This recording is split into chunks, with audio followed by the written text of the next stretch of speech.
Hello everyone. Jio ಫೈಬರ್ಗೆ ಅಂತ ಒಂದು ಕಂಬನ ನೆಡ್ತಾ ಇದ್ವಿ. 25 ಫೀಟ್ ಇದೆ ಇದು. ನೆಟ್ವರ್ಕ್ ತುಂಬಾ ಕಮ್ಮಿ ಇತ್ತು. ವಿಡಿಯೋ ಪೋಸ್ಟಿಂಗಿಗೆ ತುಂಬಾ ಕಷ್ಟ ಆಗ್ತಿತ್ತು. ಇವಾಗ ತುಂಬಾ ನೀಟಾಗಿ ವರ್ಕ್ ಆಗ್ತಿದೆ. ಟ್ರಯಲ್ ನೋಡಕ್ಕೆ ಏಣಿ ಮೇಲೆ ಇಟ್ಟಿದ್ವಿ 1 ವೀಕ್. ಇವಾಗ ಕಂಬ ಹಾಕ್ತಾ ಇದೀವಿ. ತ್ರಿಬು ಮಿಕ್ಸ್ಚರ್ ತಿಂದಿದ್ಕಿಂತ ಚಲ್ಲಿದೆ ಜಾಸ್ತಿ. ಹಳ ಹೊಡಿಯಕ್ಕೆ ಪೆಟ್ರೋಲ್ ತಂದೆ ಸಾಕಾಯ್ತು. ಚಿಕ್ಕವರಾಗಿದ್ದಾಗ ಬಟರ್ಫ್ಲೈ ಹಿಡಿಯೋದೇ ಒಂದ್ ಕೆಲ್ಸ. ಚಿಗ್ರಿಗೆ ಅಂತ 18 ಜನ ಬಂದಿದ್ರು ಇವತ್ತು.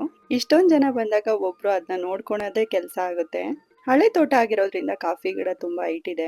3ನೇ ರೌಂಡ್ ಚಿಗುರು ತೆಗಿಸ್ತಿರೋದು. ಕಾಫಿ ಕುಯ್ಯೋ ಟೈಮಲ್ಲಿ ಇನ್ನೂ ಒಂದ್ಸತಿ ತೆಗಿಸ್ಬೇಕಾಗುತ್ತೆ. ನೀಟಾಗಿ ಬೇಗ ಬೇಗನೆ ತೆಗೆದ್ರು.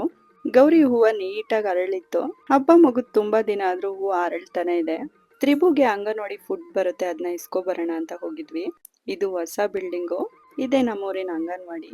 ತುಂಬಾ ನೀಟಾಗಿ ಮೇಂಟೈನ್ ಮಾಡಿದ್ದಾರೆ. ಫುಡ್ನು ಅಷ್ಟೇ ಮಿಸ್ ಮಾಡ್ದಂಗ್ ಕೊಡ್ತಾರೆ. ಮಂತ್ಲಿ ಫುಡ್ ಕೊಟ್ಟಿದ್ಗೆ ಸಿಗ್ನೇಚರ್ ಹಾಕ್ಸ್ಕೊಂತಿದ್ರು. ನಿಮ್ಮೂರಲ್ಲೂ ಫುಡ್ ಕೊಡ್ತಾರಾ? ಕಮೆಂಟ್ ಮಾಡಿ. ಬಾಯ್.